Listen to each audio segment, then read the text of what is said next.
E aí, gente linda, tudo bem? Bem-vindo ao meu canal, Emiliana Pádua, mãe de adolescente. Acho que vocês já estão habituados a este nosso ambiente aqui, que é meu quarto.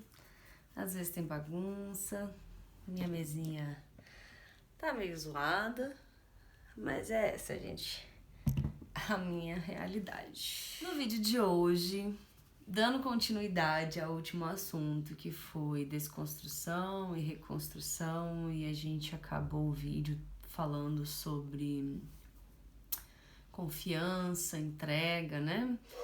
Lembrando mais uma vez que este canal aqui é um canal sobre minhas experiências. O que eu falo aqui não é uma verdade absoluta, funciona pra mim, pode ser que funcione pra vocês também. Hoje eu vou falar sobre confiança. Como estabelecer uma relação com seu filho de confiança? Como conquistar a confiança do seu filho adolescente? Eu digo adolescente porque na infância, na primeira e na segunda infância, os filhos acabam que confiam mais nos pais, naturalmente. Por mais que faça uma coisa ou outra ali escondida, eles confiam. Mas na adolescência, isso muda um pouco. Começa a fazer umas coisas escondidas, se afasta um pouco e é onde começa a ter aquele distanciamento dos pais. E aí fica a pergunta: como então conquistar essa confiança, não é mesmo? Confiando no seu filho também. Parece uma coisa meio óbvia, mas ninguém faz. Quando a gente é criança, a gente tem uma visão dos nossos pais como seres intocáveis, seres perfeitos, super-heróis. Quando a gente começa a entrar na adolescência, a gente vê que a vida ela não é totalmente dessa forma. Quando os pais continuam tentando manter essa imagem para os filhos, de certa forma afastam os seus filhos de você. Porque ele está numa fase onde tem um monte de coisa acontecendo dentro dele. Ele está passando por uma transformação e é um momento de insegurança que ele tem. Daí ele vê que os pais se apresentam como pessoas que não têm problemas, isso afasta seu filho de você. Mas quando o filho vê que do outro lado existe um ser humano com dores, com problemas, com conflitos, isso conecta. Ele se preocupa, ele vê humanidade em você, quer se aproximar. Por que ele quer se aproximar? Porque isso gera um alívio dentro dele. Ele vê que ele não é o único que está surtando. E ele sente que ele também pode expor as dores dele. Eu participei de uma palestra de um amigo meu que ele falava justamente isso, de expor o seu lado frágil. Ele não é pai nem nada, mas ele tem uma irmã mais nova, tinha uns 10, 11 anos na época, não lembro. E ela perguntou por que ele estava chorando. Ele disse: não é nada não. Então ela respondeu assim: por que eu tenho que contar pra você quando eu tô chorando e você não pode contar pra mim? Por que você não confia em mim? E aí depois disso ele começou a mudar a relação com a irmã dele e começou a compartilhar, mesmo que fossem assim 10 anos de diferença. Porque o seu filho, o adolescente, a criança, ele não só entende o que você está sentindo, como ele também sente aquilo. E ele quer te dar um certo consolo. Ele quer poder te ajudar, ele quer poder ser útil para você. Quando o filho ele te vê como super-herói, ele te vê como uma pessoa inalcançável, uma pessoa perfeita. Quando você se mostra vulnerável, ele te aproxima. Faz ele querer compartilhar o que ele sente, porque você também está compartilhando os seus.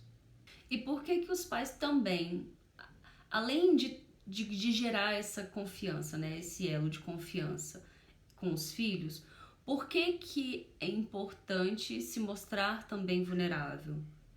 Porque senão a criança cresce acreditando numa mentira. Ela cresce acreditando que a vida adulta ela é uma vida perfeita.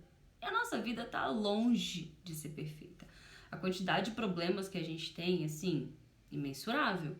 E quando você expõe esse seu lado mais frágil para a criança, você de certa forma também fortalece ela, preparando ela para a vida. Quando você começa a compartilhar as suas dores, quando você começa a compartilhar o seu lado vulnerável, o seu lado frágil, ela vai se conectar com você e ela vai confiar em você e querer compartilhar as coisas. E eu falo isso tudo por experiência própria. Depois que eu comecei a me abrir mais com a minha filha, a expor mais os meus sentimentos, a parar de falar que ela não entende, ela começou a se sentir mais importante na minha vida. Acho que seria essa. Porque ela tá vendo que eu confio nela. E aí, desde então, ela passou a querer falar as coisas pra mim. E uma coisa importante também, que foi assim um divisor de águas na minha relação com a Maria Eduarda. Ela apanhou muito na infância e na pré-adolescência dela ali. Apanhou muito. E quando eu resolvi quando eu tomei a decisão de parar de bater na minha filha e conquistar a confiança dela porque ela tinha medo de mim, eu falava pra ela bem assim: você jamais vai apanhar por falar a verdade. Seja qual for a verdade, me conta. Bati não sei quem. Usei drogas, experimentei uma maconha. Seja qual for a verdade. É importante que você não repreenda seu filho por ele te contar a verdade. E aí eu digo, repreender é diferente de castigar. Porque dependendo do que for a verdade, sim, ele merece uma certa punição. Olha, o que você fez não foi certo. Vamos conversar, eu vou te privar disso, disso, mas é numa conversa. É num diálogo, é onde ele entende que ele errou e ele tá simplesmente arcando com as consequências daquele erro. Agora, se seu filho te conta a verdade e ele leva uma surra depois daquilo, ele não vai te contar nunca mais. Então ele vai continuar escondendo as coisas de você, ele vai continuar saindo escondido, bebendo escondido, provavelmente pode até entrar no mundo das drogas. Mas se você fala pra ele te contar a verdade e não agride e não repreende, ele vai saber que pode confiar em você. Quando eu passei a fazer isso com a Maria Eduarda, foi quando eu consegui realmente parar de descontar as minhas raivas e as minhas frustrações nela. E isso é assunto para outro vídeo. Quando eu prometi pra ela que ela não apanharia por falar a verdade pra mim, muita coisa mudou. Então foram duas coisas: você não repreender seu filho por falar a verdade e você se mostrar vulnerável. Essas duas coisas, assim, pra mim foram marcos na nossa relação. Hoje a Maria Eduarda, ela chega de qualquer festa, de qualquer lugar, qualquer casa, qualquer coisa que ela faça na rua, ela já chega: mãe, preciso te contar uma coisa.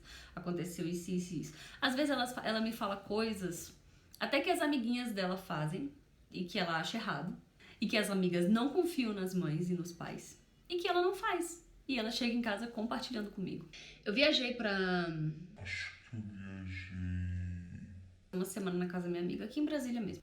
E a Maria Eduarda também ficou em casa sozinha. Ela poderia fazer qualquer coisa aqui em casa. E eu não ia saber, bastava ela não postar nada. Mas no dia que ela quis reunir as amigas dela aqui, ela me mandou mensagem. E ela falou assim: eu poderia não falar nada, minha mãe não ia saber, mas eu vou contar, eu vou pedir. Mãe, a gente só quer fazer uma noite de pizzas aqui, minhas amigas podem vir pra cá e tudo mais, tudo bem. Cuidado, isso. E tá tudo certo. Ela não precisava me contar, ela poderia fazer escondido. Mas ela preferiu falar a verdade, porque ela sabe que se eu chegasse aqui em casa e por algum motivo eu descobrisse, eu ia ficar com muita raiva, eu ia ficar muito chateada e decepcionada com ela. E essa questão da decepção, a Duda, ela não aguenta mais, sabe? Quando eu falo pra ela que eu tô frustrada, que eu tô decepcionada com ela, ela fica muito triste, porque entra nesse quesito da confiança. Então ela me conta tudo. Quando ela tá apaixonada por alguém, querendo ou não, ela tá na idade da curiosidade, de querer saber essas coisas. E eu falo assim: se eu proibir aqui em casa, ela vai querer fazer escondido, então melhor que seja na minha frente, melhor que eu esteja vendo. Essa então é a minha dica pra vocês hoje, pra vocês conseguirem estabelecer essa relação de confiança com seus filhos. Mostrem seu lado mais fraco. Mostrem que vocês não são super-heróis e cumpram com a sua palavra quando você prometer algo, porque senão você também vai quebrar a confiança deles. Espero que tenha te ajudado. Até o próximo vídeo.